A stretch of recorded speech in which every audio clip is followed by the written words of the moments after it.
Good Sabbath afternoon, everyone. Thank you for spending your 3 o'clock hour with us once again. We are Edward and Debbie Smith. We are the Family Life Coordinators for Koto, Church of the Oranges in Orange, New Jersey. And we are here each and every Sabbath afternoon, bringing you content to help you in your family life. And today is no different. We have two phenomenal guests with us today. We are so excited for you to hear from them. I'm going to read their bio and then we're going to tell you the real deal about them. Right. So, Dr. Robert Davis is a family life educator with over 20 years of experience as a pastor, hospice chaplain, and family life service provider. He's currently the executive director for Seasoned with Grace Unboxed. He is spearheading a citywide community-led task force initiative with city council and community leaders to reimagine policing and public safety. And create public policies that reinvest in community well-being. Dr. Denise Davis is a licensed speech language pathologist, specializing in rehabilitation for school children and medically fragile children. She is the owner and president of Hopewell Therapy. So join us in welcoming Doctors Davises. Come on. For those of you that are listening, I must tell you that, Allegheny East Conference had asked Deb and I to do part of their marriage workshop, which was on it's a weekend workshop, Friday, Saturday, Sunday, and these wonderful doctors were a part of that workshop. And let me tell you, when they went on stage and started, we were at full attention. But I'm not even that babe, but my stomach, because it was packed with so much laughter. So much laughter. A lot of times, pastor come with this stoic way of, but this man right here, Robert, man, he just, oh my God. I mean, he had me in stitches, man, and I just love it. I love it. You're raising the bar kind of high. They're gonna be like, man, this guy's corny, man. Womp womp. No, sir, not at all. Not at all. And what was really just captivating about your presentation that weekend, we had a worksheet, and you took us through tracing traits, right, through your generation, and you went through the Bible, you went through Abraham, and his descendants, and we were able to see certain traits that were President Abraham present through the generations. And so we've had some questions and some topic requests to talk about this particular topic, about the bloodline, the generations, the generational curses, generational blessings. And generational blessings, right? Why does he behave like his dad, but he didn't grow up with his dad? Why does he enjoy carpentry, but it was his great-great-great-grandfather that was a carpenter? So we really wanted to spend some time with you today, just talking about that, the generations and family history and the role that it plays in your family life today. And not only about the importance of breaking what need to be broken. You understand me? And the importance of living through that generational legacy also, and furthermore, Rob, you tied a knot with me. You're my boy simply because you're married a Jamaican, so it is all good. That gets him far, right? I had to marry me a yardie.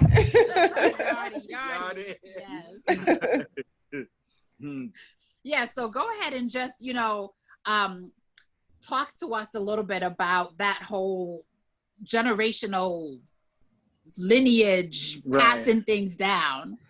So I encourage people to think about it as a computer. Each of us are a computer, And then there are programs that are placed on the computer that cause us to function, that cause us to operate. And so the $1 million question is, what has my computer been pre-programmed with? Mercy. And so rather than, and it's not about, and when you think about it from this perspective, it helps to take away a lot of the blame, a lot of the cause and effect thinking and finger pointing. When you say, okay, I come from a particular family. So let's say, for instance, I come from the Mac family or the Apple family, if you will. I come from the Apple family, which means then that I'm going to have certain things pre-programmed onto me. I'm going to have GarageBand pre-programmed. I'm going to have Keynote and other software that, just comes with being an Apple computer. And when you think about that, but if you think about it also, when Pages first came out, it functioned a very particular way. It did, it operated a certain way. But then over generations, and they even refer to it in their software, first generation, second generation software, third generation software. Over the generations, it begins to evolve. It still has its primary functioning, but it begins to take on somewhat of a unique life of its own. Some features become recessive and some features become more dominant depending on what the user does with it. Yeah, and with the programmer and how the programmer, writes the program. So one of the things that our family is, and one of the things that we have to try to do is to understand what was programmed onto our family computer or programmed onto our emotional and relationship computer. How was that program? What was, and the way we understand that is by understanding the previous generations. And so I'm gonna give you a big fancy term, but it's called the generational transmission process. Generational transmission process just simply means, how were the various ways that I function in relationships transmitted from one generation to the next generation? So when we say no man is an island, no individual is an island unto himself. They come from somewhere. There's a saying in Jamaica that says you don't drop from sky. You come from somewhere, right? Yeah. You are the Pages, and someone programmed you, or it's been programmed into you to operate a certain way and to function a certain way. And so that's the $1 million. So then the question becomes, how do I gain a better understanding of how my computer was programmed, and then how do I take that knowledge to maximize how I relate and how I function within all relationships, family relationships starting, but then within all relationships. So those are the two big questions. And for instance, with me, I'm back using the computer analogy. I'm not really proficient with Photoshop, but I have been using Photoshop since 2007. I remember the first time I got Photoshop, so using it for 13 years. And so I have actually seen how Photoshop has developed over the years, evolved over all these years. And so now I understand why I automatically lean toward one particular feature. Once you've been doing it for so long, even they add new features, you start to find yourself kind of relying on this one particular feature that you've been working with for so long, that you know so well, etc. And then also, I don't want to override it, but if you're like me, when certain changes are made, you get frustrated. Because you want it to go back to what it's always been. And so when we talk about the way that we've been emotionally programmed, the way we've been pre-programmed in relationships, we want a certain consistency because that's just all that we know. Good or bad, right? Good or bad, yes. All right, so I'm gonna pause there because I gave an awful lot of computer analogies, and I'm gonna let y'all jump in with any questions that you have about the generational transmission process. I sound intelligent when I say it for some reason. The generation. Listen, it is quite a it sounds really sophisticated. If they only knew that I read my newspapers upside down. There was a guy who was in a barbershop. He was illiterate, but he was trying to impress everybody in the barbershop. And he was rattling off the news that he had heard. This is way back in the day. And he was like, man, I heard that the president got killed. And he acting like he's reading the newspaper while he's telling all this. But unfortunately, he had the newspaper turned upside down. So if only they knew that I can't read, they'd be really disappointed. Wow. Interesting. So, I remember doctors that, so as a young man, I did not grow up with my father. I understand that my father left when I was 9 days old. Mm-hmm. And I finally met my father when I was 24. So, that was a long time. And then I met him because back then I was still living in Jamaica. So he came to Jamaica and he spent, the average 2 weeks, so he was, oh, my dad for 2 weeks, and then he left and he made a lot of promises to me that he never kept. And here it is, that is about 3 years after, I came to United States of America, and I called him and let him know that I was here and stuff. Eventually, I lived with him. I stayed with him for a little bit back in the 80s. And watch this. When I was living with the man, even though I did not grow up with him, I realized that he and I had so much in common. It was ridiculous, so much to the fact that it made me mad. It made me so mad. I did not realize that I have traits until I started living with my dad, and I saw those traits, and it made me mad because they were stuff that I did not like. Did not like them at all. And I became intentional at that moment that I am not going to be that anymore. I am not going to do that anymore because I see where it's going to lead me. And the fact that he left me as a child, and I never grew up with him, I vowed to myself that in the event that I were to have children, I am not going to do that, and so my father did that simply because in my opinion, I see things in him that were not so attractive, on a negative side, and it made me become more intentional in not doing those things. And I say that to say this, that, we're talking about the bloodline, right? Mm-hmm. And I don't have to grow with you to adapt what's in the bloodline. Mm-hmm. It's in my genes. And so I'm going to behave the way that I behave, simply because it is genetic. And so it is for us to see and understand, which is good, which is bad, and to unlearn the bad and learn new things so that, we can even be better wife or husband to to each other, and be better even parent to our children. Absolutely. And I think that's why it's so important for us to go back and have a family tree and what we call a family genealogy. You go and find out the circumstances. And I think it's really important. We sit down with our children and tell them how we met, how our parents met, the circumstances that were around them, their meeting.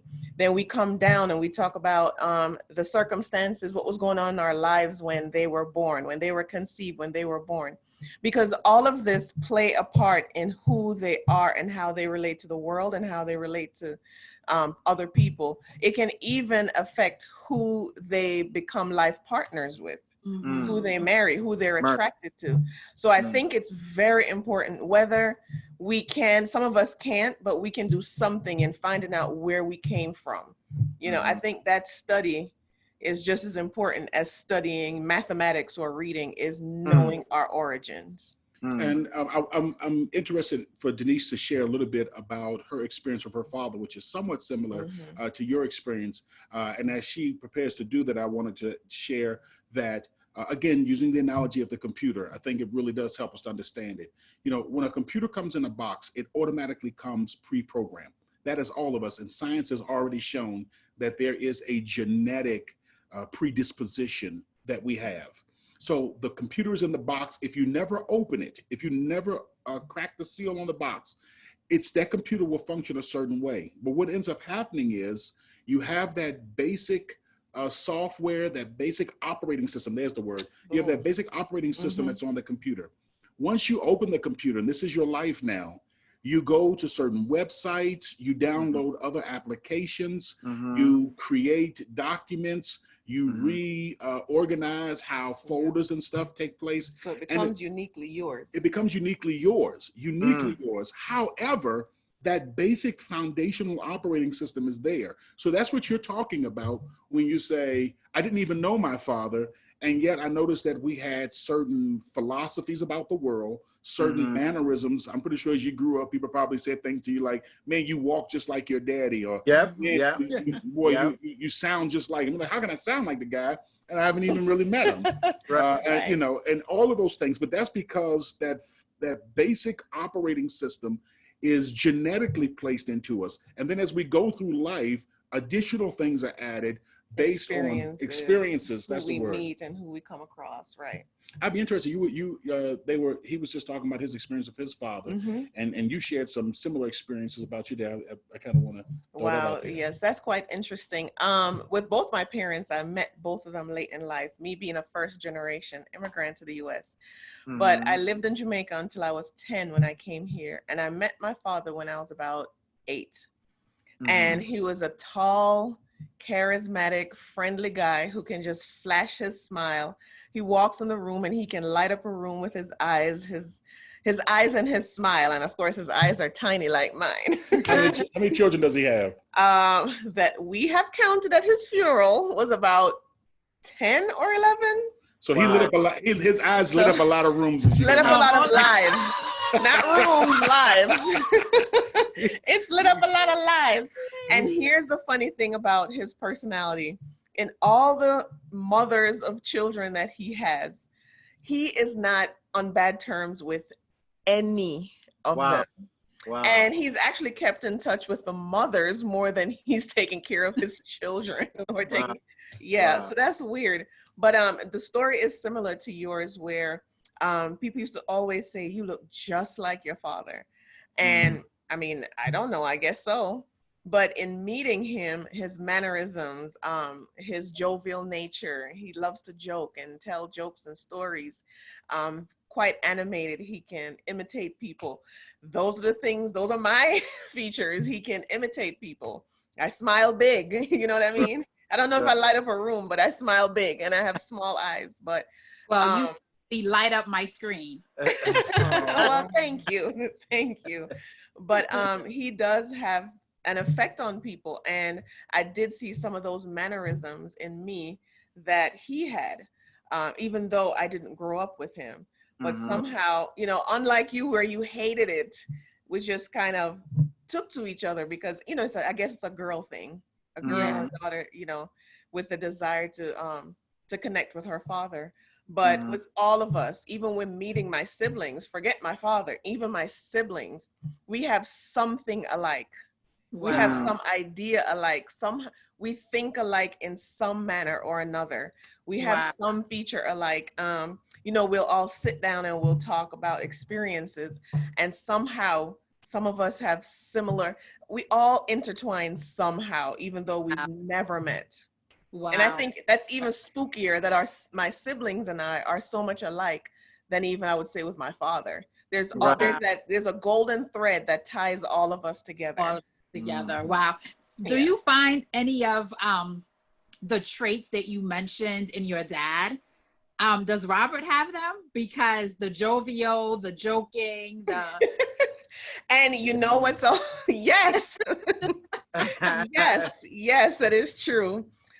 He was a hard worker. My husband is very hard worker. My father is one of those people who had multiple streams. He's never had a job and just come home and sit down. No. And he's also a helper. He entertains. He was like the party planner of the family. He loves to entertain. I ended up with someone who loves to entertain, and we will have people in our homes all the time if you left it up to him. What else about my father? Yeah, that sense of humor. That constant sense of humor, that overwhelming helping of other people. He would give the shirt off his back, and he is just like that. Wow. You know, one of the things that Denise just talked about a moment ago, I guess somewhat trying to flip it back to a little clinical. one of the things that Denise talked about a moment ago was that understanding of your family, understanding of the previous generations, which we did give some tools to help people when we were at the Allegheny East retreat. But, understanding your family, understanding how different patterns developed over the various generations. And I'll never forget that when Denise's father died, they didn't have such a strong relationship. And I was like, why is she so distraught over her father's death? Because I'm like, if you don't know him that well, and I didn't tell her this at the time, but I was thinking this, why was she so distraught? And she said something to me that was very profound, which was, my father's dead, and so I'm grieving not just the loss of my father, the human being, but the loss of what never was or what could have been. What could have been. Yeah. Yes. Wow. So good. And I think about that from the perspective of how difficult this journey becomes, especially as we're seeking to know ourselves. Mm-hmm. And that's really what the whole journey is about. When we talk about becoming more emotionally mature, becoming more self-aware, what we're talking about is really improving ourselves, getting to really know ourselves and understanding. And I was touched by what you said. I saw things in my father that I wanted to be better. I wanted to be better. I thought that was very profound. But one of the things is that the more that we understand, I got a little sidetrack, I'm sorry. One of the things is the better we understand, the better it helps us to improve on those areas that need to be improved upon. Mm-hmm. Especially when we say, okay, this is a pattern that goes from generation to generation. And then when we lose a loved one, we lose that connection. It really does sometimes set us back trying to fill in those gaps. And I think I did that exercise without even knowing it when I was a teenager. So I was a teenage mom. I had a child young. My mother was a teenage mom. Her mother, being Jamaican, of course, they married earlier at the time. So technically, I guess she could have been a 19-year-old mother, you know what I mean? But she was married. And I remember as a teenager sitting back and thinking, well, I thought to myself that it was a generational curse. I didn't have any clinical terms for it. But I remember sitting down with my early 20s, late teens, thinking, how is it that I'm following my mother's footsteps? I wasn't raised 100% with her either, because I was in Jamaica and she came here to the US, and then she sent for me and I came here. But how is it that I am following in her footsteps? How is it that certain patterns are starting to evolve that's like her as well? And then I saw, okay, I need to take a step back and look at my life in a bird's eye view and say, what is it that I need to do differently? And what is it that I need to do the same? My mother is a hard worker. She is a hustler, as a lot of immigrants have to be. She's a saver. She get things done. And whatever she put her mind to do, she can get it done. Yeah. And that's the same for me. And so I had to say, okay, these are the things that are her strengths and here are her weaknesses. And I remember my aunt offered for me to take my daughter, same aunt I grew up with, offered to take my daughter and send her to school in Jamaica, and just look after her until I finished school. And I remember saying to myself, I'm not going down that path. Yes. Not because my aunt was a bad person, but because my mother did it. Yes. And I did not want to follow down that path. And I had to take a look back, a couple generations back and say, what is it that they did? And what is it that I need to do differently? How do I connect with my child on a deeper level? Well, by not letting her live with family members, you know what I mean? And then have to try and make up that time. Yeah. And I think it turns out to be a better relationship with my child than it is with me and my mother was. Yeah. You bring up such an interesting point. And, one day I hope to really put a program together where we can delve into the effects of the migrating parents and the children who are left behind. Because I think there's a woman from our old church, and she talks about separation anxiety. And she said she never really fully comprehended why she had this separation anxiety. But as she studied human psychology and she began to process some things, she realized that it came from when her mom left her back home and came here. And what the intention is, right? You know, it's I think there's an interesting dynamic there, and I think if we really delve into that, we're gonna find some patterns and some habits and some connections that I don't think you realize it until later on in life when you really look back and you say, wow, you know, even though I was young when that happened, that has caused some of, you know, my choices and where I am. So interesting dynamic. As you were talking too, it reminded me that there's a Bible text that says, as the mother is, so is she, or something like that. It says in the Bible. And I remember reading that and I was like, wow, like that is so profound that in the Word of God, it tells you that there are some things, like you guys have been saying, that are programmed into you because of where you come from. Right. And so we hear a lot of talk about nature versus nurture. And there's a battle. Which one is stronger? Is nurture stronger than nature? Is nature stronger than nurture? Talk to us about that. Like, what are your thoughts about nature and nurture and how they go together and how they might not at times? Wow. Okay. As you were talking, that same concept that actually came to my mind, and two instances that I thought about. By nature, I think I'm extroverted. By circumstance or by experience, I'm introverted.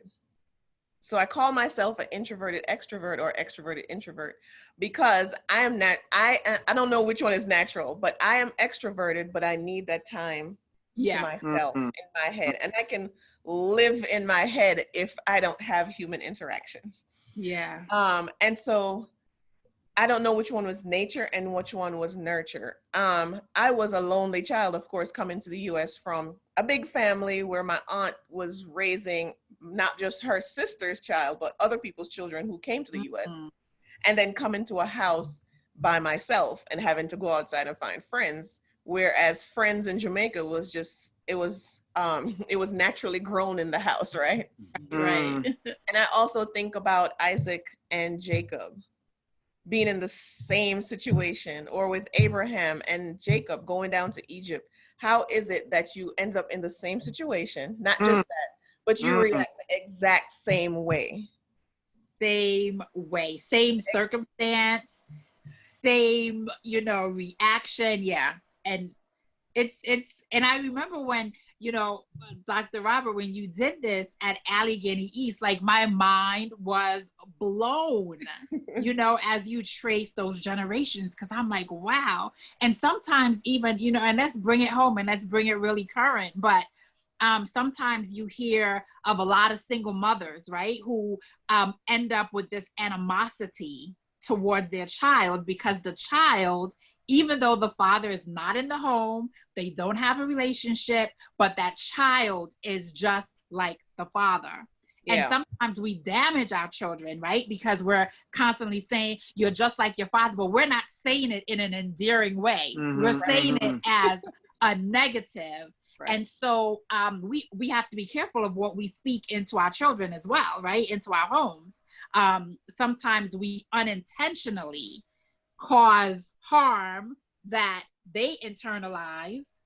They start a family, and guess what? The same harm that was done to them, they now inflict it on their children, even though they say, I'm never gonna be. I'm never gonna parent like my parents. We've had that experience where kids are like, I'm never gonna do this to my kids. Yeah, they're doing it.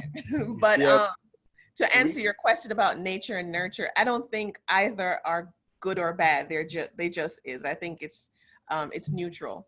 And I think as parents, as we begin to see certain traits in our children, we realize that we're raising ourselves all over again, right? And so I think we should look at, this is what we need to put ourselves in the position of the child and step back and say, okay, you know, this is how you are. This is why the child is the way they are. And so when I was younger, I lied. And so my daughter, I could see, she lied. So I said, okay, Denise, I remember 2 very distinct instances when I was young and I lied, and the consequences I didn't like. And so I had to tell myself, I will not lie again. I won't lie. And so I started working on that trait. And so I put myself in a position, this is what you struggled with as a child. So then you have to come from an approach how you were in that situation, the traits you had, and then start discipline and handling that trait with your child, using that approach rather than just try to guilt them out of it, beat them out of it. You have to understand that it's a familial trait, and it should be handled as such. Mercy. As we talk about nature versus nurture as well, and I personally believe, and this is something that you can't quantify or qualify, to be honest, but I personally believe that it's equal. There's an equal between nature and nurture. The forces here are equal between nature and nurture. But one of the things that Denise was just mentioning about when you notice these traits and qualities and characteristics in your children, one of the challenges that we often have is we begin to, I'm gonna use another term, we begin to overfocus on the child and to say, how can I fix the problem in the child? And this is one of the things that throughout generations, we want to get away from trying to assign blame and trying to fix people. And this is so natural, and it has been reinforced. It's natural just as human beings, but it's really been reinforced from the medical profession, because the medical profession treats people as patients, as they should. I'm not criticizing that, but that is kind of seeped into every part of our culture and our society, that there are individuals that need to be fixed. So when I observe certain generational traits within my child, or if I observe certain traits and qualities within my spouse or whatever it may be, my responsibility is not to try to fix them. My responsibility, even as I try to understand previous generations, my responsibility is not to try to figure out what's wrong with previous generations. My responsibility becomes, how do I improve self? Sir, come on. How do I improve self in such a way that I help to alleviate the dynamics? I love that word. Thank you. And to alleviate the symptoms that are revealed. Because oftentimes what we do is we try to, and again back to medicine, we try to do symptom care. So rather we're trying to fix the lying rather than work on showing integrity. Yeah. And dealing with the deeper things. So when the focus becomes more about who I am, I want to understand my child. I want to understand my spouse. I want to understand my mother and father. I also come from a single parent home. I know my father, and I don't know which one is more difficult, when you know your father and he's not a part of your life, or when you don't know him and he's not a part of your life. I don't know which one of them is worse. When you have access to his side of the family, you know your grandparents, your aunts, and everything, but he's just distant from you. I'm not sure which one is worse. But rather than trying to figure out how do I, assigning blame, not how do I, but assigning blame to him, I want to understand what were the forces and the circumstances that programmed his computer that he ended up responding in the way that he responded to the stresses and anxieties of life. Wow. And as I began to understand that, I began to work on self. The more we begin to understand, the more we begin to work on self. So the same thing, my child has these various challenges. Rather than trying to fix the challenge in my child, and again, I'm gonna use that term, rather than over-focusing on the child. Or treat the child as the patient. To treat the child as the patient, there you go. What I wanna do now is I wanna say, okay, what is it about me? And where are the areas of growth in my life that will help to improve the dynamics of the relationship in such a way? So that's why, if you'll notice, with Jesus, he spent 30 years fixing himself, 30 years getting educated, 30 years at becoming emotionally mature, 30 years on his relationship with God. And then he spent 3 years interacting with humans. And by his interaction, others changed. Right. Yes, good. And so our traits sometimes, of course, there some of them are genetics, all right, but some of them we learn, they are learned behavior, and so, coming in from Jamaica, with who I am, meeting this wonderful young lady and, got to know her and eventually married her, I think I thought I had all the answers to fix every problem or what I deemed to be problem in the marital relationship. And mind you, we're a blended family, and so that's a whole different dynamic, right? As you know. And so I realized that all the things that I thought that I was doing good, they were not being received in the manner that I thought that they should have been received. And so that became a problem because, Ed, you are a good guy, and so I start to wallow in my self-worth and I'm started pitying myself, why aren't you receiving? Because my primary focus is to do right by you and stuff. But then I realized that even though that they were good, they were not good enough for my current situation, my current relationship. So what I had to do is to unlearn a lot of things and relearn new things, that is more conducive to my current relationship. And so as I unlearn, I realize and relearn, I realized that work. And so I die daily to the old Ed, and so that a new Ed could grow, so that I could be more fruitful to my family. What do you have to say to someone who just would never do that, but instead they want to say, listen, this is who I am. My mama raised me this way, or my daddy raised me. This is just my personality. This is just my culture. This is just my whatever. Take me or leave me. What do you have to say to people like that? Because evidently it causes disruption in your relationship. And just before you even answer, and I think not so much what do you say to people like that, but to the spouse who has to deal with the person like that, or the child who has to deal with the parent who, this is just who I am, How do you in a family setting deal with the person that has that type of behavior or mindset? I know he's gonna give you the clinical stuff. But my stuff, I would say I wouldn't even answer the question with regards to the person. I would give the advice to the other people around that person. Exactly. Yeah. And again, that's where the focus has to be. The focus has to be on improving self. So when you're in a relationship with individuals who have a certain level of functioning and a certain way that they function, the thing is, how do I function? So now the focus has become, how do they function? The question becomes, where is it that I'm standing? Where is it, and what are my boundaries? And what are the guiding principles that really, impact my life, or that lead my life? What are my principles? And too often, individuals have not really thought through their guiding principles.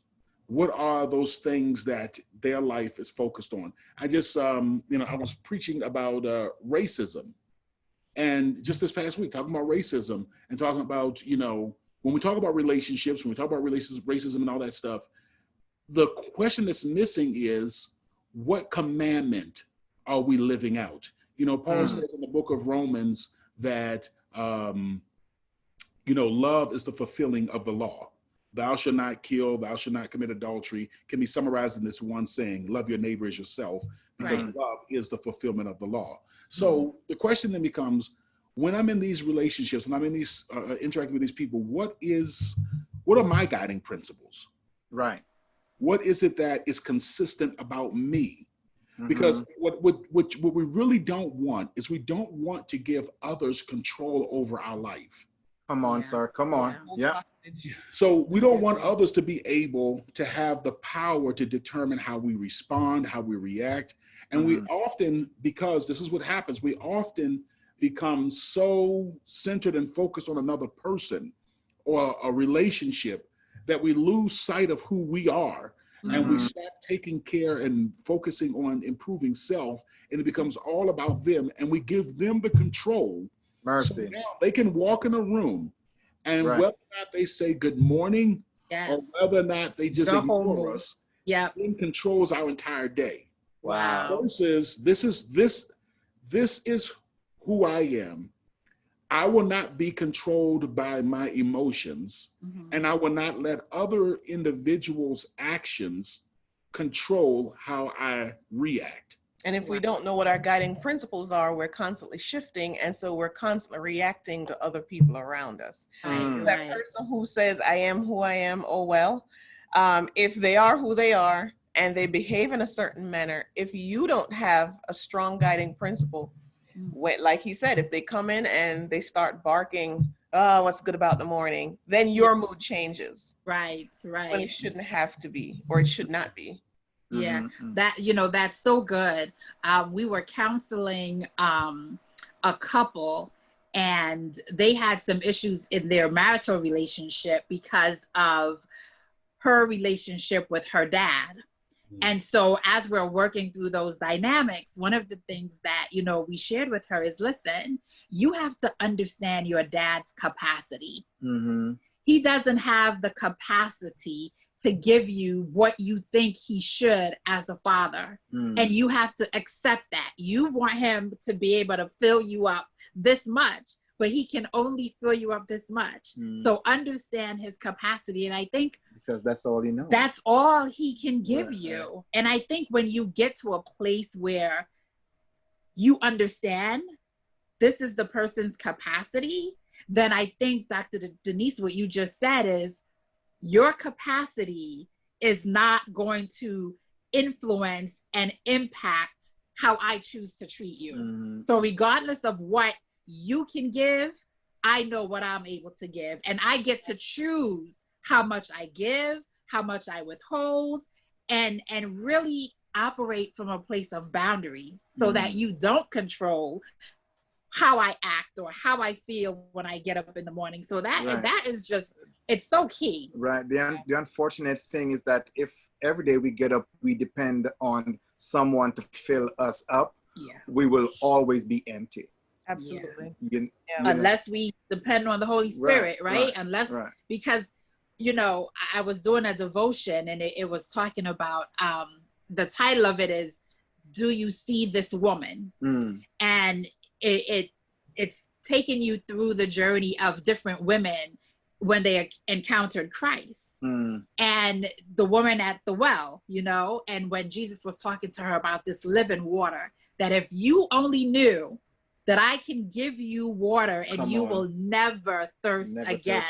So many of us are walking around, we're thirsty, but we're drinking Gatorade, we're drinking soda, we're drinking high fructose juices, not realizing that, hey, the drink that you need is the living water from God. And if you drink of that, that will quench your thirst. Come on. And I think a lot of us, even within our family relationships, we're depending on mommy and daddy and husband and wife and children to fill us in a way that only God can fill us. Absolutely. And the concept of I met someone who makes me happy.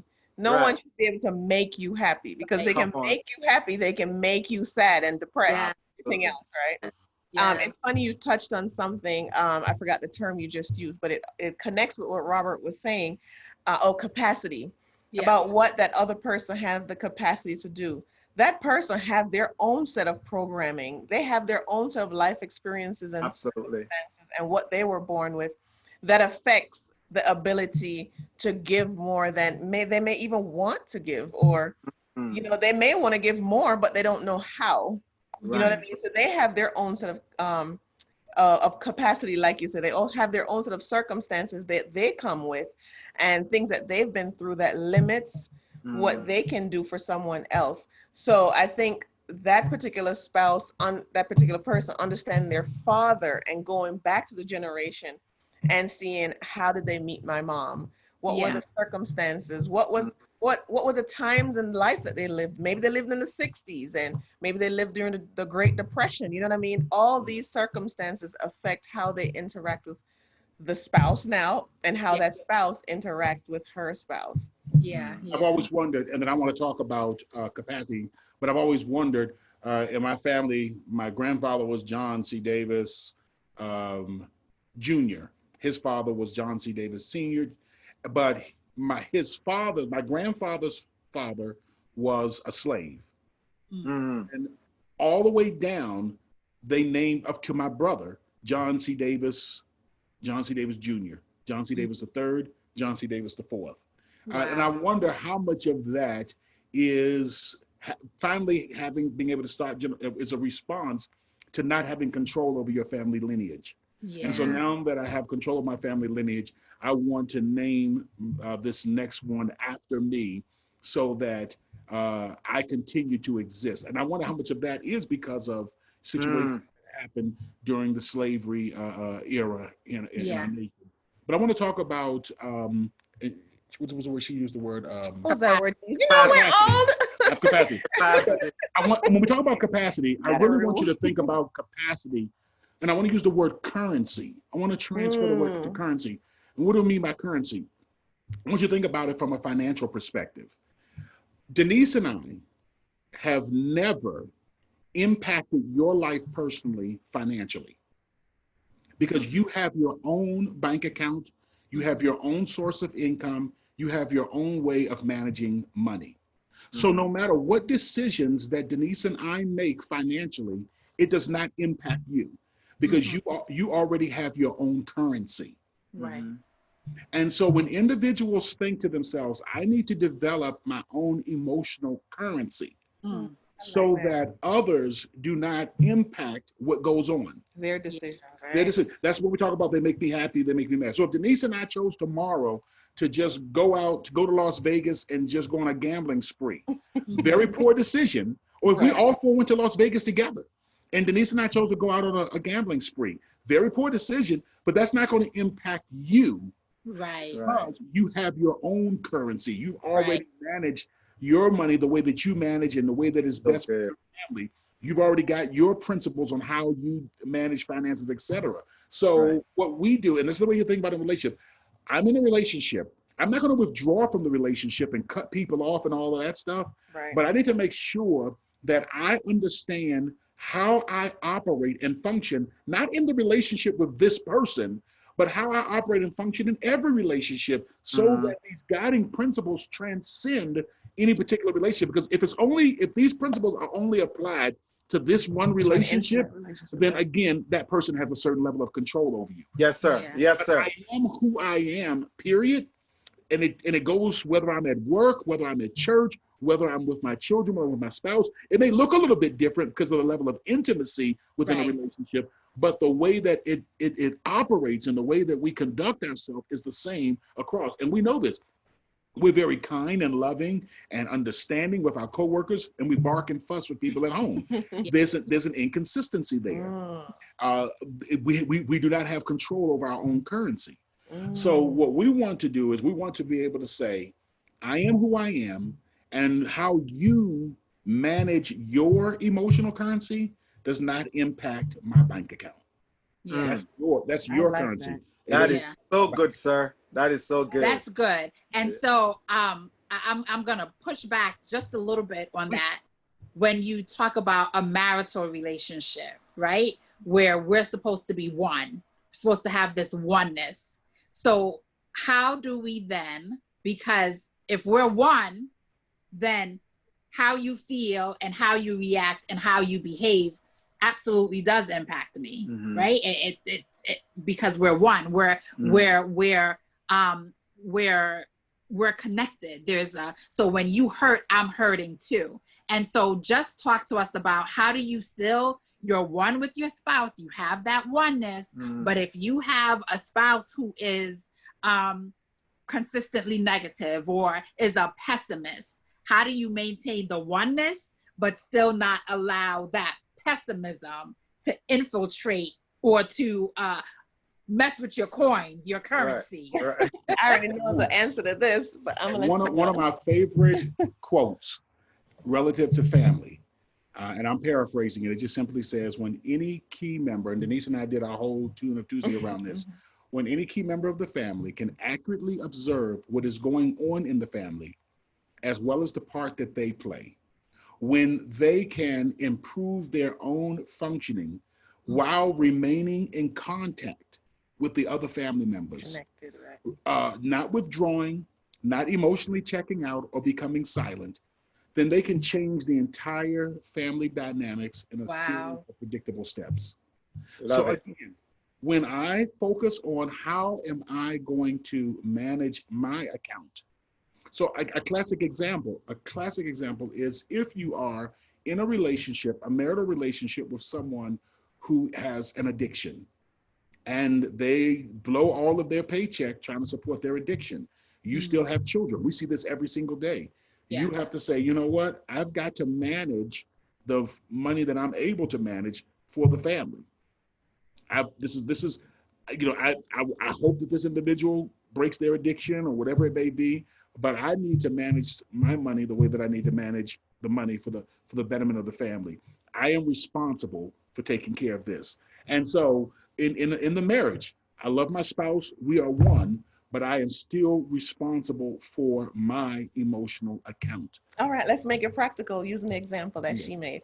Oh my gosh, it's a terrible day today. Oh, I hate these people that I work with. Oh, we don't have enough money. These kids, where are they? They're never washing the dishes. It's just constant pessimism and negativity. You can say, as a guiding principle, I'm not going to, tell me a good guiding principle around that. A good guiding principle is I try to see the best in a situation. Okay. I generally try to see the best in situations. So I'm the pessimistic spouse. Yeah. You're the one who likes to see the good in everything and people, which is true. That's true for him. So in a situation where I'm constantly being pessimistic and complaining. And she's not a pessimistic person, just so everyone who sees this. So you can say, you know what? I understand that you're frustrated with things that goes on in life, but I cannot be a part of listening to the constant pessimism. So whenever you are in a place where we can talk about positive things, I would gladly engage with you. And if they choose to continue, you can simply leave the room or, just change the environment, change what you can change. Yeah. Ready for something that's even that takes it even one step deeper, and I'm going to push back on that a little bit more. Oh, we're doing a lot of pushing here. Well, you started it, right? You started the pushback, so we all pushing until push comes shove, and then next thing we look. Well, that was just an example off the top of my head. But I want to push back just a little bit because you don't have to respond. Period. Just be. Just be. We are human beings, not human doing. Just be. And so what I mean by that is the other individual is pessimistic. There will arise, as long as we're in contact with each other, there will arise opportunities without me seeking them out, without me trying to respond or to react to the pessimism. There will be opportunities for me to be optimistic that will just arise naturally. And as I allow my natural optimism that is developed within me to rise up, it would automatically change the dynamics without me having to point out, well, you always pessimistic, and I'm tired of your pessimism. And so until you learn to be a little more positive, then maybe we just need to stop speaking. That's not what I am. Is that what you heard? That's right. No, I'm not saying that's what she said. I'm just simply saying, but rather than responding at all, just make sure that I myself am a positive person. So I'm positive when I'm around positive people. So in that example, I'm complaining about my day. You can say, man, I had a really good day today. Wow. I got this done, XYZ done, and that's again, it. but that you're still responding to their pessimism. Okay. So if the person wasn't pessimistic, who would I be, regardless of who I'm interacting with? Yeah. Right. So rather than saying, how do I respond to this situation? The question is, how do I just be in every situation? That's the $1 million thing. Rather than how do I try to respond to, and that's what made Jesus so powerful. Yeah. That he just was, I am who I am. So no matter what the situation was, whether it was the woman at the well, the Syrophoenician woman, Peter, John, whoever, right. I am who I am. Yeah. And in every situation, who he was is what you got. So how do you respond? So what I heard, Pastor, is that, so you have your spouse is always on the negative side, but you are not. What I heard in what you just spoke about as it relates to Jesus was consistent, right? And excuse me. So consistency is the key there.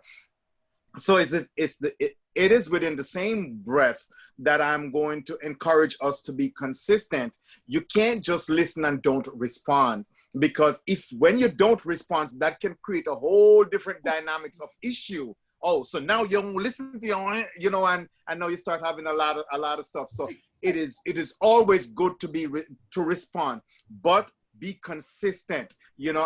Positivity. And know what you're consistent about. And know what you're consistent about, and speak that, because I can assure you, once you remain consistent, her negativeness or his negativeness eventually will evaporate, and they will start to take on new outlook on the outcome.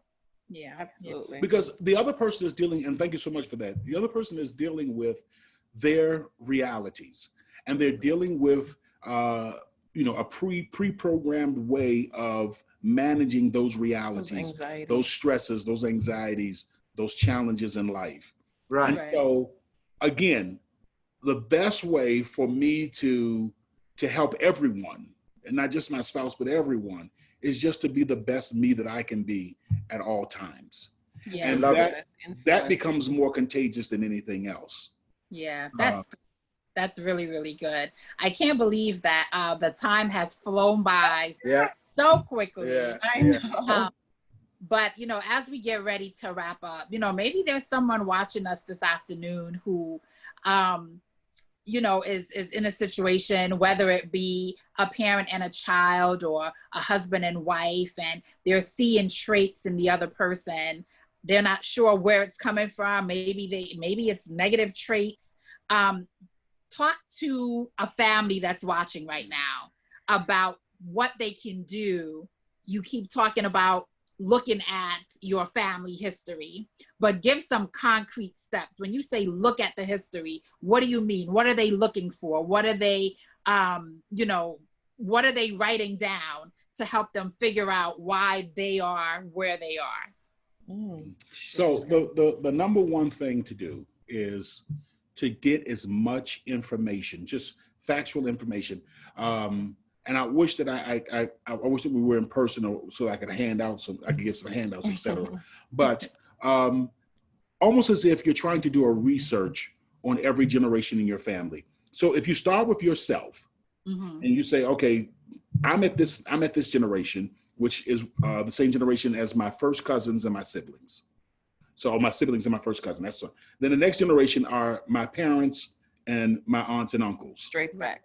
And then the next generation are my grandparents. And so what you want to do is just get as much factual, historical information as you can. When were people born? When did people die? When did they transition jobs?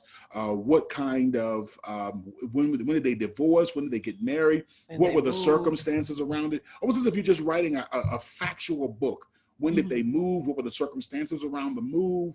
What some of the genetic predispositions to diseases that they have. All of these just plain fact. Once you just as Joe Friday would say, just the facts.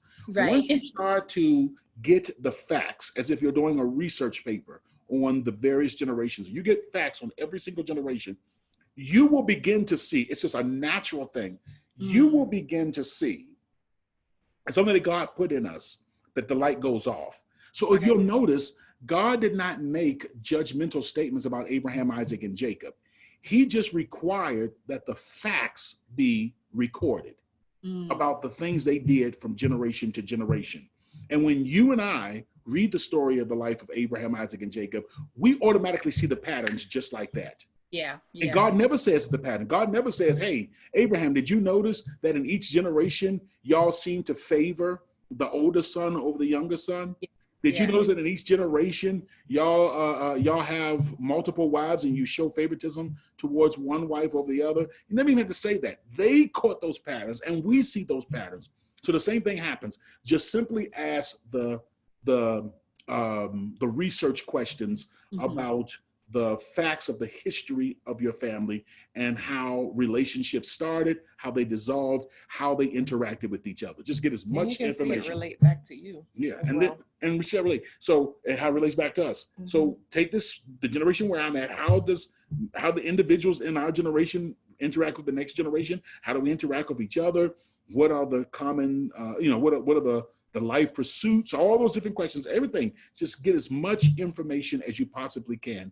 And that will really transform your life. The second thing is stay connected to your family. I'm talking about the ones that get on your nerves, the ones that drive you crazy. Stay connected to your family, because when you distance or cut off, it has a profound impact on how you manage all relationships. And it has a profound impact on the next generation too. It does, yes. One of the things that we have to purposely do is bring our mothers in with us, because we're a pastoral family. We naturally just live away from people. And so we've noticed over the years, like, do our kids really have a connection with that other generation? And so on purpose, we bring them in so our children can have a connection with them. Because it would be so easy for us to cut off for whatever circumstance, whether good or bad. We've somewhat cut off because of job moves. And so it affects the way our children interact with their family. And maybe that will impact how they get married and how they interact with their spouse and their spouse's family. You know what I mean? So we had to take stock of that and on purpose connect them with, our family members. Yeah. So good. This was so good. Such good information. Right. When outside really opens back up and, we can be back in our building, we're going to have you guys come and really come with your handouts and I want to say just one thing. I meant to say at the beginning, Church of the Oranges. I came to Church of the Oranges years ago when Pastor Paula Olivier. Olivier, formerly Fizame. Paula Olivier was the associate pastor there. Right. And I did a week of prayer. I forgot who the senior pastor was because Kennedy. Must be Kennedy. Robert Kennedy. Was it Pastor Kennedy? Or it's either Pastor Kennedy or Pastor Campbell, one of the two. Campbell. It was Campbell. Okay. You said that, I remember. It was Campbell. The other Campbell, my pastor is Peter Campbell. It was the other Campbell. And but yes, so I had such a wonderful time. I stayed in a building. I stayed in a house behind the church. It's a parsonage. Okay. Yes. Have it? Y'all still have a parsonage? Yeah. Wow. Okay. Yeah, I stayed. Awesome. Yeah. So you're connected to us anyway. Yes, sir. I love it. So it's good to be back. Good to be back, y'all. Yeah, we'll have to have you guys come in person, with your handouts, because this is such an interesting topic when you talk about, just families and how we interact. So we want to thank you so much for spending this time with us. And, to our viewers, we hope that this 3 o'clock hour really blessed you today and helped you to just get a new perspective. Remember to be consistent and to manage your emotions and your reactions and the things that you can control. We can't control other people, but we can certainly control our reactions and our emotions. So hopefully that resonated with you. Remember, we love hearing from you. So please email us. Right. family@cotosda.org. Let us know of a topic that you want us to cover, or if you have a question. We really enjoy hearing from you. So once again, thank you, Dr. Robert and Dr. Denise. We enjoyed you so very much. We enjoyed being here. Yes, and to our COSO family, we'll see you back here next week, same time, same place. Be blessed. Thank you.